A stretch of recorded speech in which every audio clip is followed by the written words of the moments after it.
Je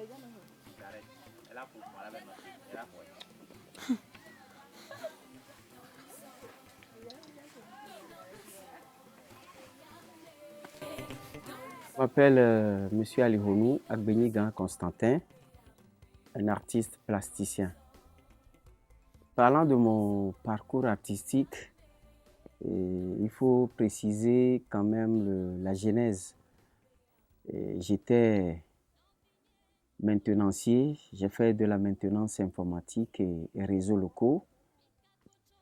Et ce qui n'allait pas pour moi bien, j'ai fait l'atelier du professeur Paul Haï, paix à son âme. Comment j'ai rentré dans son atelier, c'est à l'issue d'une commande de la réalisation d'une fresque murale à la BCAO Dakar, où Paul Haï nous a sollicité en tant que manœuvre pour l'aider dans la réalisation de ce chantier. Et après la réalisation du chantier, il a vu en moi un talent et il m'a proposé de me former. Et du coup, j'ai accepté, vu que l'art pour moi, c'est un métier noble. Et donc, j'ai été formé pendant 5 ans. Et en 2008, j'ai reçu mon attestation. Et ce qui m'a permis d'avoir mon propre atelier de sculpture et de peinture à Lomé et un autre atelier de céramique ou de terre cuite à Bolou. Et là où nous sommes présentement. Constance est un artiste pluridisciplinaire. Il fait la peinture, il fait la sculpture, il fait vraiment une certaine technique appelée Zouta, créée par l'ancien professeur Paul Haï, le céramique et ses consorts. Donc, il fait beaucoup de choses en art. C'est un artiste très battant. Alihonou fait partie, je dirais, des disciples qui ressemblent fortement au maître. Puisqu'il est passé par Paul Haï, il est resté avec Paul Haï, il était même son assistant. On a toujours vu à travers ce qu'il fait la trace, l'empreinte du maître Paul Haï.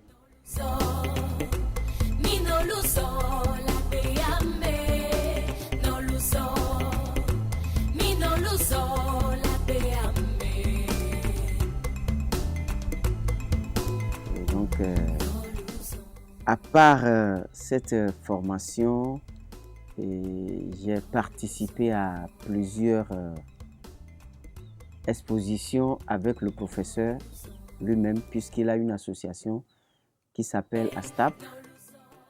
On a fait plusieurs expositions dans sa maison privée, dans des hôtels, dans des galeries. J'entendais quand même le nom, mais j'ai vu la personne, j'ai vu ses œuvres au cours de la réalisation du projet Art Prenant, projet Art pour la réconciliation nationale, qui était un projet de l'Union européenne. Donc, c'est grâce à l'exécution de ce projet-là que j'ai rencontré et la personne et ses œuvres.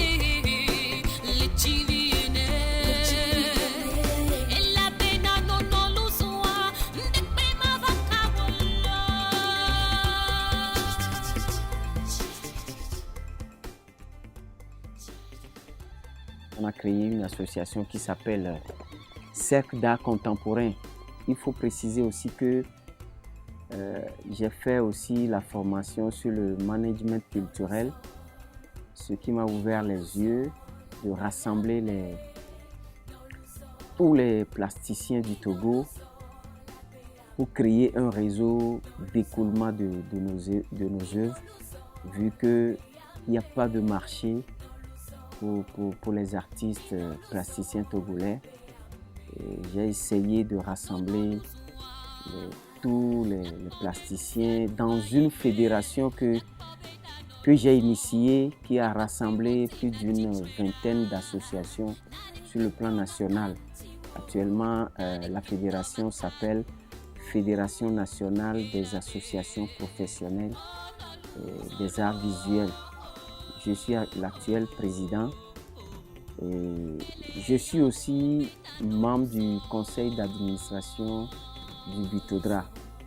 Oui, Constantin Alionou, au fait, je l'ai rencontré, je crois, entre 2011 et 2013, et pas en tant que père, parce qu'il était l'un des participants à l'atelier management culturel que nous organisons avec le Goethe Institut de Lomé. Donc il avait participé à cet atelier et c'est là où nous avons beaucoup commencé par sympathiser. Et au cours des 2 semaines que cela a duré, j'ai vu en lui un leader, un bon manager. J'ai exposé au Togo, au Ghana et au Bénin. J'ai mes œuvres partout. J'ai mes œuvres dans le ministère de la Culture au Togo, dans l'ambassade de Chine au Togo, ambassade d'Allemagne, à la présidence. J'ai mes œuvres au centre Villa Caro, en Autriche et puis en Turquie. Monsieur Alionou est un ami peintre depuis 2017 où on a été rencontrés dans un orphelinat. On a travaillé ensemble, puis on a créé une association des artistes peintres le peuple. Cette association, je suis la présidente et lui, il est le secrétaire général. On a dans l'association plusieurs artistes de plusieurs nationalités. Et on a collaboré avec lui sur plusieurs projets internationaux. Et c'était un plaisir de travailler avec lui. Et c'est à travers de lui que je connais plusieurs artistes au Togo, puisque je travaille ici depuis 2015. Et bon, il m'a fait plusieurs relations amicales avec plusieurs artistes. Il était très bien. Là, nous jouons souvent sur le bois. Et ici, c'est du bois reformé qui vient de l'Europe et avec lequel on a fait des emballages, des marchandises. Bon, ici, par exemple, on peut jouer sur la veinure du bois même. Je peux aller, hein? Regardez par exemple.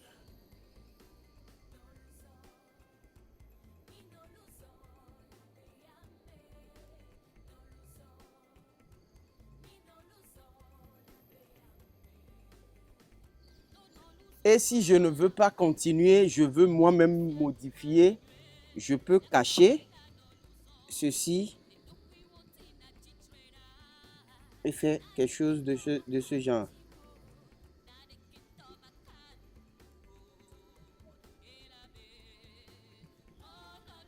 Vous voyez par exemple, et là je peux continuer.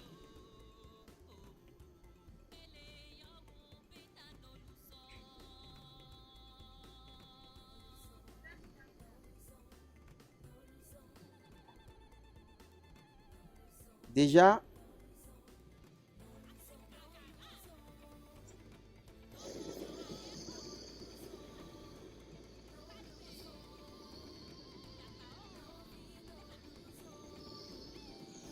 arrivé à ce niveau, moi je trouve déjà un visage ici.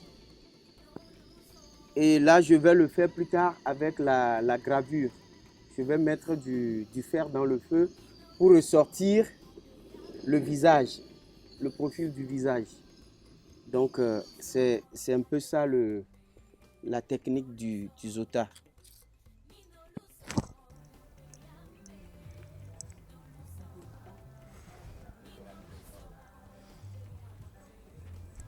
Ici, je vous présente une sculpture qui est intitulée Venavino. Vous voyez les 2 jumeaux qui sont là, qui sont protégés par leur maman. Très simple. Le bois que j'ai exploité ici, c'est du faux acacia.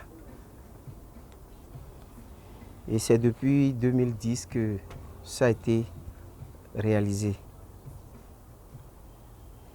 Bon, je vais vous présenter 2 sculptures qui sont exposées de l'autre côté.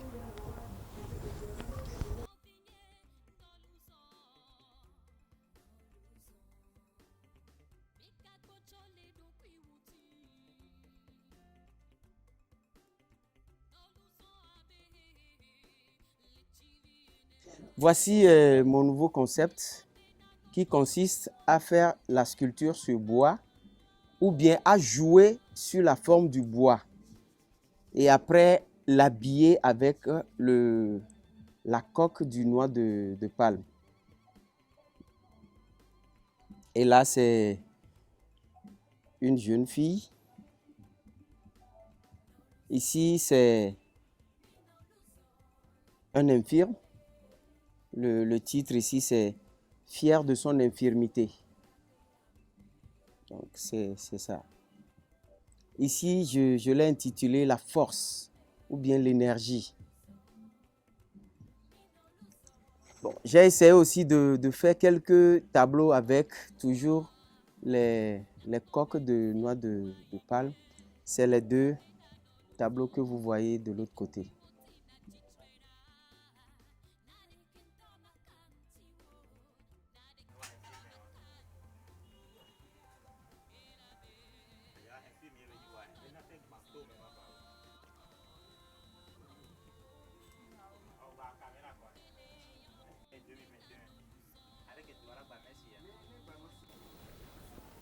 Parlant de la technique, j'ai beaucoup appris chez le professeur Paul Aï. Tout ce qui concerne la sculpture sur bois, le fer forgé. Paul Aï avait une technique propre à lui, qu'il a nommée Zota. La peinture, la céramique. À part ça, j'ai ajouté tout ce que je sais faire. Moi, là où je suis, je peux toucher à tout. Je peux tout transformer. Que ça soit du solide, je suis prêt à le transformer. J'ai connu un artiste cubain, José, qui me disait que là où nous sommes, on est prêt à tout transformer. Ce qui est comme le défi maintenant, c'est d'arriver à mouler l'eau. Et donc c'est ça que je voudrais dire par rapport aux techniques. S'il s'agit de toucher à la matière, moi je suis prêt à toucher à toutes les matières. Ce qui me reste, c'est d'arriver à mouler l'eau. Merci. Aux jeunes qui veulent quand même embraser ce métier, doivent quand même arriver à un niveau d'études scolaires. Parce que ne faut pas dire que c'est... On a l'habitude de dire que ça c'est pour les drogués, c'est pour ceux qui font des dreads, tout et tout. Mais c'est un travail d'intellectuel. Si tu veux quand même amorcer une œuvre, tu dois avoir déjà la philosophie de ce que tu veux faire. C'est très important. Et quand tu finis, il faut quand même arriver à expliquer de fond en comble ta démarche. C'est un travail qui nécessite beaucoup de recherche. Et quand tu ne fais pas de recherche, tu ne pourras pas arriver. Et donc à tout jeune qui veut quand même faire ce métier, je lui dirais que c'est un métier qui paie rarement son artiste. C'est un métier dont le chemin est âpre, c'est difficile. Mais à côté, c'est un travail noble. Là où je suis, j'ai fait mon parcours, mais je me cherche toujours. La route est vraiment longue. Je me rappelle, Paul Aï a publié un recueil de poèmes, Togo, mon cœur saigne. Et il m'a offert un de ces recueils. Et il me l'a dédié et il a écrit dedans pour Alihonu, Agbenigan, la route est encore longue. Et c'est maintenant que je découvre que la route est vraiment longue, parce que ce n'est pas facile. Je ne le dis pas pour décourager la jeunesse, mais je le dis pour préparer ce jeune qui veut quand même prendre ce chemin. Merci.